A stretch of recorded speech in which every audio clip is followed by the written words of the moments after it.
Hey guys, welcome or welcome back. Tisha here, back for another recap of Life After Lockup, Season 6, Episode 20, Vows and Vendettas. Let's go ahead and jump into this. I'm going to try to see how this works because I've never read my notes from my computer while I did this, but let's go ahead and give it a try. I didn't realize that this was the season finale, and I actually am kinda glad that it's over. I feel like they really, like, took their time in telling some of these stories and that a lot of this could have been wrapped up a while ago. But let's start with Mike and Justine. So Mike and Justine are still in New York, and they meet up. He keeps talking about what was as he reminisces over how things were back when he was into drug dealing and things of that nature. He says that he doesn't miss the streets, but he does miss the money. He took this trip to New York knowing that they didn't have a lot of money left. They go to get some souvenirs, and he tells her that he has something to tell her, which is that they can't do the wedding. She didn't seem very surprised by this to me.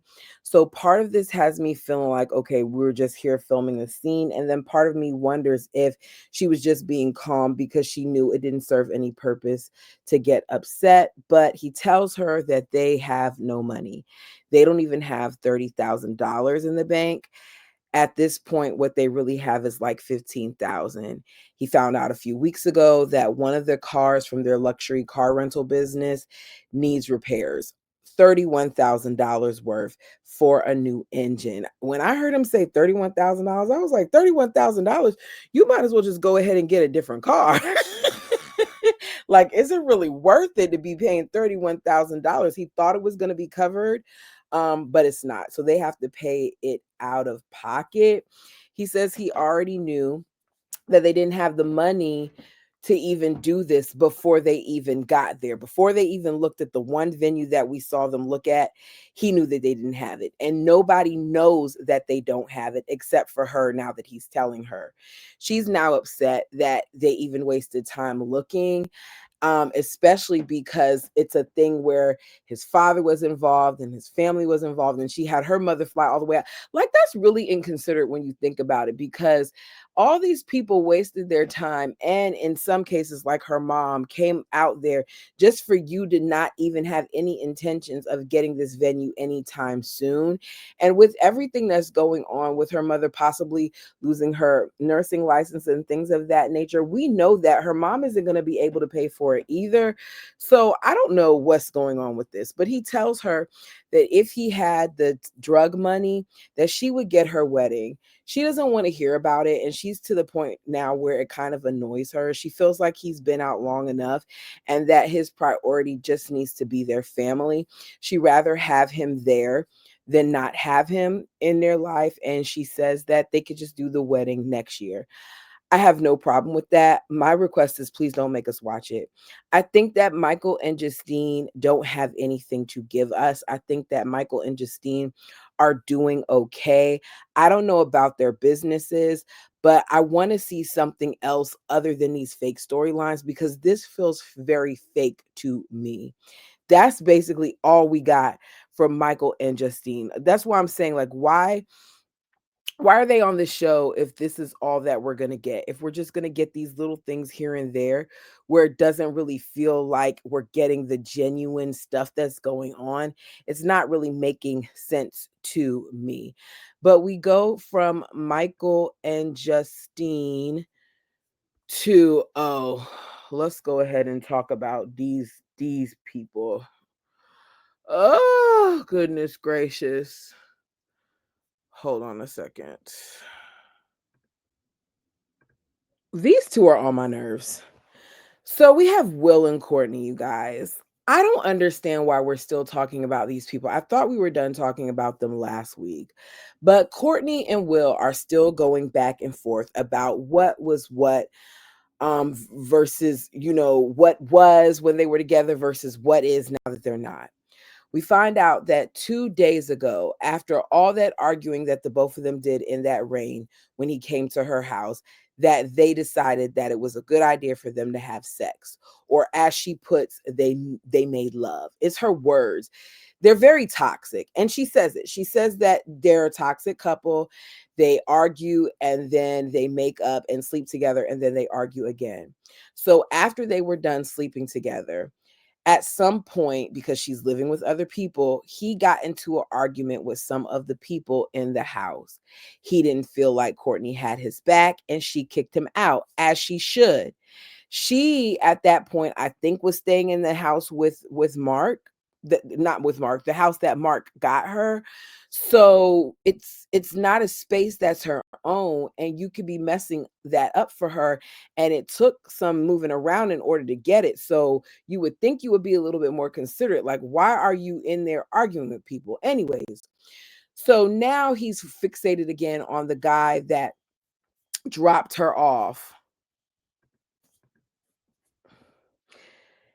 He feels like because they just slept together and now this guy dropped her off, like none of it mattered, that he was just an ATM, and it hurts so bad. I thought she signed the papers, which she did. Send those papers off and be done. To sit here and hear them continuing to talk about this is just so odd to me, because he feels like none of it mattered and she's laughing, and she feels like it was out of him to seek out someone from the website that he did and think that they may not have problems, and that the person that he was, reaching out to would have it all together, which is true. He asks if she cheated on him. Now she does this pause and they go to another couple, but I'm not going to do that to y'all. Mark already let us know that she did. We saw her kiss that other lady, but she says that she never slept with Mark. Instead, it was someone else. She doesn't say who when they broke up. He wants to know who. She's not telling him. Now he is all upset because he wants to know, especially because what we find out is when they slept together, they did not use any protection. I do not understand what's wrong with these people, that they're so irresponsible. It just makes absolutely no sense. So she said, all you need to know is that it was with one other person. It's the same conversation over and over again with these two as they're going back and forth. You didn't text Courtney. You didn't text Will. You didn't care, Courtney. You didn't care, Will. I was busy. When you care, you make time for people, Courtney. Well, Will, guys would have put in 10 times the effort that you did. It's like, how many times are we going to have this conversation? We get it. Neither one of you cared. Neither one of you put in enough effort. It's a wrap. Now, Courtney is like, I dodged a bullet. When I'm looking at this, in the beginning, it's this one thing and you see people as this one way. But now I'm just happy to know what I know now because I dodged a bullet. I said, good. Good that you dodged a bullet. Let it be. So we see 2 weeks later, Will is gone. Courtney is working at the auto shop. She has moved on. She says she isn't into anything serious right now. Her next partner will be male and he will not act like an itch. And her only regret is ever saying hi to Will. That's the end of them until the update later on in the episode. Okay, let's go from them to let's talk about, who do I want to talk about next? Why don't we talk about Tish and Keith? Now, Tish is complaining about the way Keith asked her to marry him, because y'all know last episode she was arguing. She is making a scene. She is so annoying when she gets upset, like her voice. So she's making a scene while they're outside, standing over him, yelling at him. I personally do not like stuff like that, and neither does Keith, because she's talking all loud and he doesn't want the attention because he is still on papers. This is not a good look. So he calls his his aunt Marcia calls him because she originally was going to meet up with them to kind of celebrate Tish being free. He has her on speakerphone, and Tish is running her mouth, fussing for the aunt to hear. He is over it, and she's like, "We gotta go. We're going." And he's like, "I'm not going with you." He's telling his aunt that he wants to ride home with her. So she was like, "You're gonna go with your wife. You're gonna go with your." He's like, "No, I'm not. Not with you acting like that." Especially as he said earlier, because she's bringing all this attention over there to him. So his aunt pulls up, he gets in the car and he leaves. She's standing outside, Tish is talking to the camera, still talking about him, not remembering how to ask her, not remembering that he didn't ask her, or how he asked her to marry him, and how it wasn't right, and how he should want to renew the vows and all those other things, and how much she went through and how much she sacrificed, and she doesn't get why he wouldn't want to renew the vows right now. And he already told her why. I feel like she's worried about the wrong things. It shows time and time again. Tish almost went to jail for things that she's still lying about. And I much rather us talk about that than these vows, because it just doesn't make any sense. We'll get to that at the end. So he tells his aunt what happened about the whole vow renewal thing. And he's like, she wants to do all of this when what we really need to be doing with everything going on is to be saving money. So Marsha's like, it doesn't have to cost a lot. It sounds to me like what she wants is she just wants a moment where you guys renew your vows. You don't have to have a wedding to do that. That doesn't have to be a lot of people. So it seemed like they had miscommunication there. And he does later say that. She's like, just try to give her something, even if it's on a small scale. At this point, he'll think about it, but he's just really frustrated about all the fighting that's going on.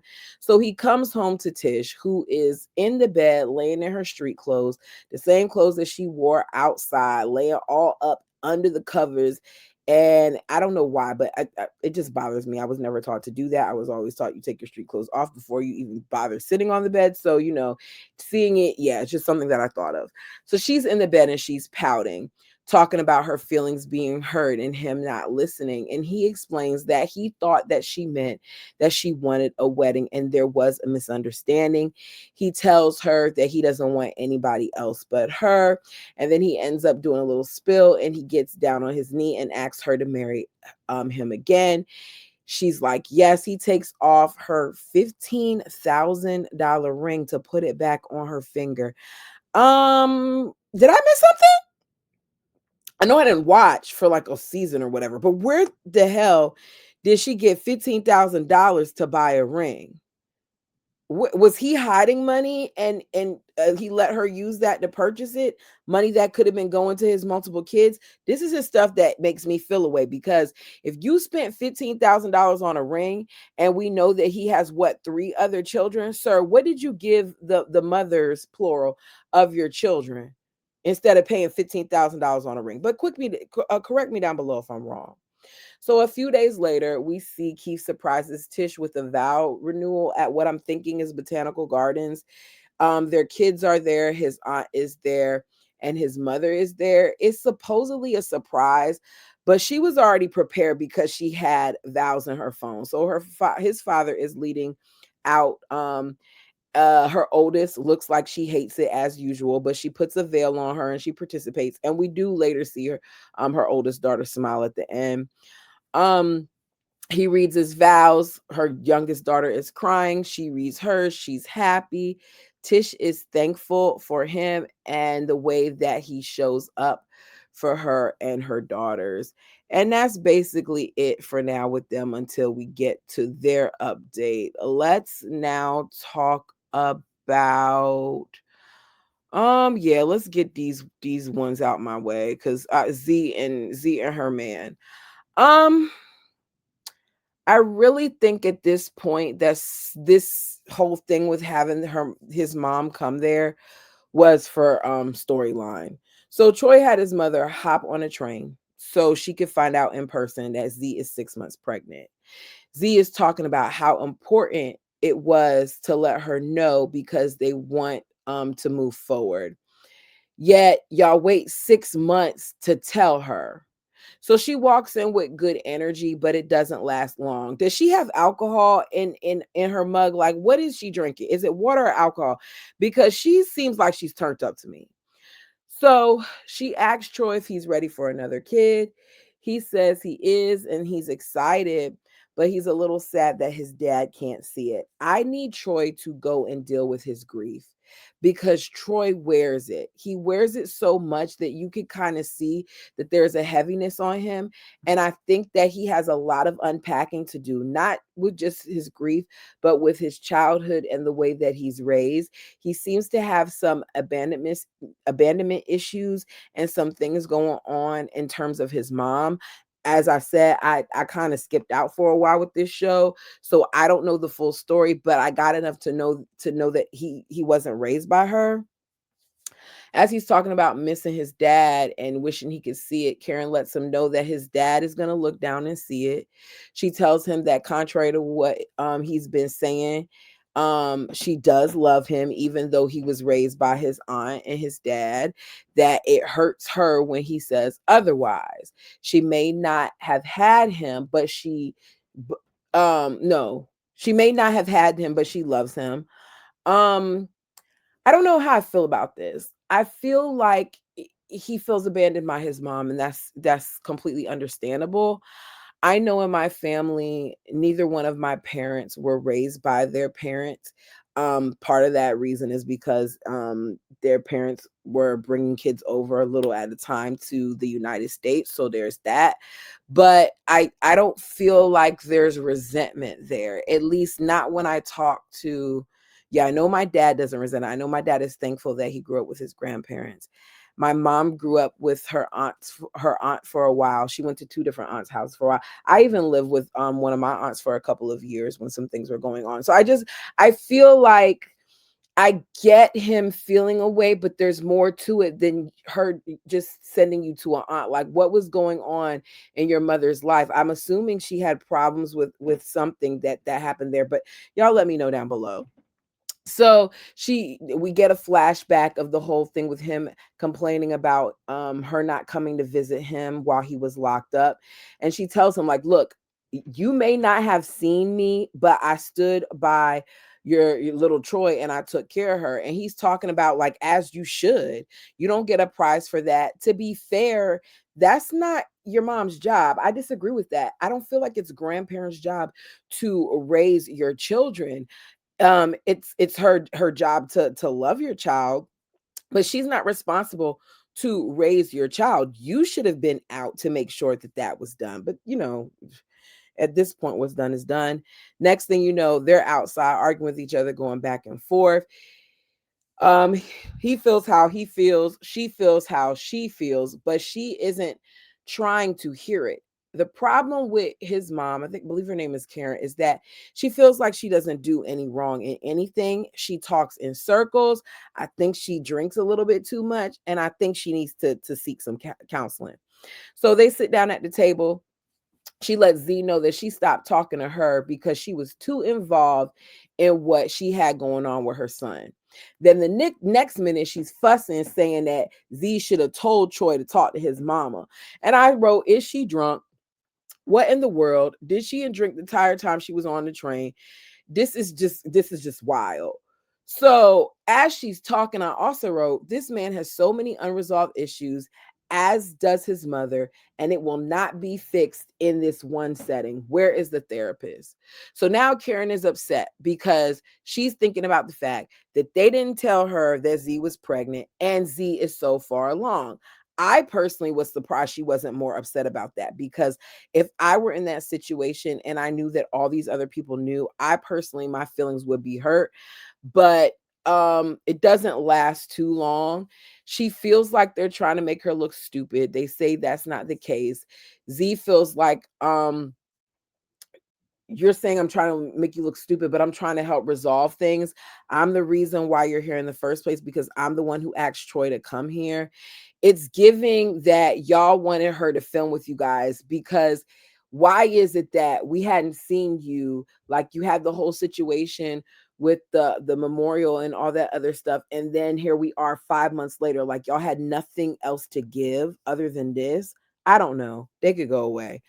We hear again about how Troy doesn't feel like Karen was there. um she was there. here and there, but not full time.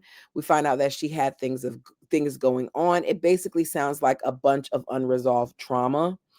At some point, she calms down. um, she says that she feels like they all played a part, that they all did wrong. She admits that she did not trust Z at first. But being in their home and seeing how happy her son is, that's what matters. She's still gonna keep an eye on him, but that's what it is. In confessional, they're all together. He presents both of the ladies with Mother's Day flowers, because I'm assuming it's Mother's Day, and we find out they're excited to have their new baby. So let's go to this next group so we could go ahead and get them out of the way, because I'm so freaking tired of this triangle. It does not make any sense. So we got Joella. Let me go ahead and show y'all Joella. We got Joella. We got Kiana. We got Demadric, right? So Joella texts Demadric while he and Kiana were out, saying that she will drop the charges, but only if Kiana meets up with her. Demadric claims he needs Kiana to end this. He needs the both of them to end it. But Kiana feels like it's a setup. I don't see how she feels like it's a setup. Maybe she's afraid she's going to get caught on camera admitting something. I don't know. She feels like it's a setup, and all Joella wants to do is argue. But according to Joella, after all this time, she wants to resolve things, especially if she knows that her kids are going to be around Kiana. That sounds smart to me. Resolve it. I'm just wondering, after all this time, what clicked for her. Like, how many months had gone by that she now determined that she wanted to resolve things? So she feels like Kiana is holding a grudge against her when it's not about her. It's about trusting her man. Joella wants to make sure they come to an understanding. So she's waiting at the restaurant for them to come. But Kiana doesn't want to go. She feels like it's a scheme and she doesn't go. I personally feel like Kiana is a coward, because Kiana was all loud and doing all that other stuff when they were at the welcome home thing for him at the parents' house and making a scene. But now, because there's a pending charge, you want to sit here and act like you're Miss Innocent. So she says there's nothing to be said. She's asked by production what she sees in the future, and she's like, I see homes, I see businesses, I see, us living with our kids, and I see black love. Black love is there, it's beautiful. And the next thing you know, it's a knock. So what happens is Joella, who told us that she was over this, right? Joella, who said it's been 2 years and she's moving on. Joella, who I thought was going to be done, has shown up at the girl's house. She took an Uber over there. Now, Kiana does not want to talk to her on camera. That's what she says. Joella and her talk a little bit. We don't get to hear all of it because stuff is cut off, but we get a sign that says 30 minutes later. We hear Joella saying to us that like Kiana don't want to, fix things or whatever, but she's done. Kiana tells us that Joella may have had him once. Let me put her dumb tail on the screen, because she's a dodo. And she started looking real crusty to me towards the end of this. That man has done a number on her. Joella tells us that, she may have had him once, but she has him forever. Not Joella. Kiana says that. Okay, Kiana, good for you. Like, I really, really hope that Joella has moved on, because he is awful, and let the two of them be together. And girl, just focus on your schooling and your kids so that you can provide the best life for them. So Joella is talking in her confession because it's her last scene. She then shows a text message and tells production that he is still trying to mess with her. The text message says, and I believe her, it says, "Mama, you up?" Her response, "Why you texting me when you're supposed to be with your girlfriend?" He says, "I can't see how you doing." Don't it sound like him? "I can't see how you doing." She says, "No, not when you're supposed to be faithful, right? So what? You want me to stop effing with you, is what he says. She says, yes, I am not your side itch. He puts for real question mark, and that's all we see on the text message. And my answer to that is good. It's about time. It is about time that you choose yourself over a man that has shown time and time again that he does not choose you, that he does not care about you, that he doesn't even really care about his sons, because the only time he was coming through over there like that was to get in you and spend like 5 seconds with your sons. So I hope that she's really, really done with him, because she deserves better, especially for the sake of her kids. I actually feel bad for Joella, because you can tell that Joella has been through a lot. And I feel like once her esteem rises, she's going to be good to go. So let's talk about these two. Good gracious. So JK has been out for a whopping 14 weeks. That's not even 4 months, right? Brooke has come to his mother's house acting like a straight up fool. She made so much noise that one of the neighbors ended up calling the police to make a noise complaint. So the officer arrives, lets that be known. First thing that she says to the officer is, "We are good." No, we are not. That man is on parole for the next 8 years. He does not need to be having interactions with the law unless it's to say hello and goodbye. Brooke would have had to go the moment that that officer came, because not only is it dangerous, not only is it concerning, but it's embarrassing, because these cops have been called out to his mother's home. It's not his place, it's his mom's place.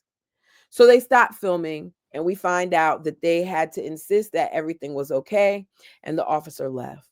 The moment that the officer left, it's back to the name calling. The fact that his parents didn't tell the both of them to leave has me feeling like they're so accustomed to the chaos, because they both would have had to go. So JK lets her know that he wasn't at Alex's house long. She's like, "You don't even need to be over there. You don't even need to be over there, JK. I don't even know why you want to go to that itch's house. Like, why you want to go lay with her nasty tail and blah, blah, blah. She cheated on you, JK." And then, like, she's going through the whole spill over and over again. So he says, Alex is supposedly pregnant. And she's like, is it yours? Is it yours? Is it yours? Were you sleeping with her? He lies and says he slept with her when he first got out, but that was when they were having problems. You kept sleeping with the girl. And if it was that serious, break up with her. She's saying it's too much. He has her acting like a fool. No, you're acting like a fool because of you. It's not because of anyone else. And then you continue to act like one as you start reciting all the lies that he told you about how you guys are going to get married and how you guys are going to have babies and how you guys are going to live together and do the family thing, when the man couldn't even keep his main promise that he made, which is to show up for her and her sons. So he doesn't know if the miscarriage was his. And she's like, "Why are you sleeping with her?" And she's going off, and he's like, "Because of you. You're the reason why I sleep with her, because you just nag all the time." And he says, "You're the reason I've been sleeping with her the whole time." Next thing you know, she slaps him across his face. He tells her, "Get the F out of there."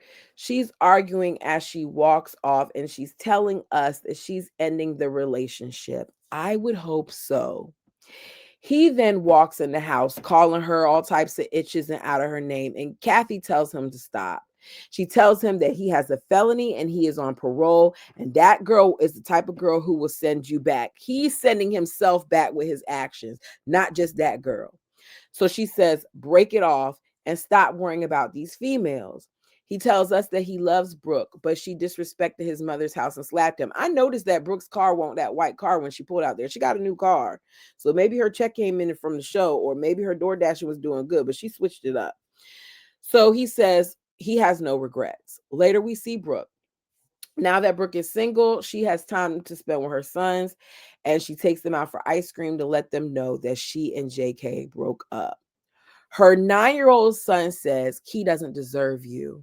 You're too good for him. He's a drug addict and you're not." She chuckles, saying that she didn't tell him anything, that her kids are just smart. Children at that age pick up things. But I don't think it's funny. And I think that it's very clear that she exposed them to it, that they overheard conversations that she was having. I think that she's been talking around her kids, because we later see her do it when she answers the phone. So they say they aren't going to miss him, that they didn't like him, that JK didn't do anything with him, that he's a liar. The 9-year-old was more vocal than the other son. And they will find a new daddy. How about, Brooke, you work on being their mom and not focusing on finding them a new daddy? So we find out later on that they move a few hours away to Galveston to start over. And Brooke is going to be working at, or she is working at a daycare. Her next relationship, she says, will be different because she doesn't want another JK. Next thing you know, it's a call from whatever prison. And I'm thinking to myself, oh my goodness, is JK locked up? No, it's a whole nother dude. So she has found yet a new inmate, and he's on speakerphone with her sons in the car listening as they head to Galveston, which makes me wonder if part of the reason why she also moved to that area is because of this other inmate that she has met. That's my thoughts. You tell me yours. It also shows that she does expose them to things, even though she says she doesn't. So we see JK fishing and talking about how much he misses the boys and that he reached out and they haven't responded. They're not going to. You won't active in them. You don't really miss them. It just what sounds right. And that was your way to try to get in. But Brooke is done with you. JK says that he did over 6 years and came home to another jail cell.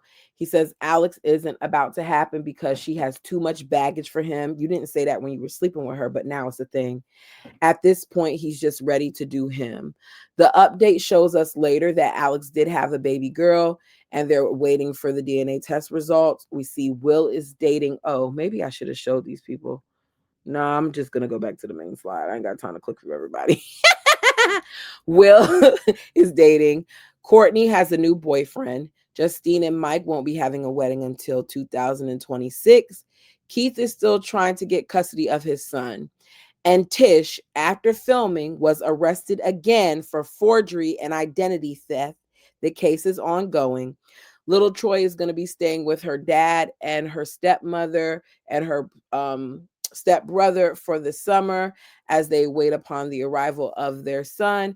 And Bianca is in a new relationship.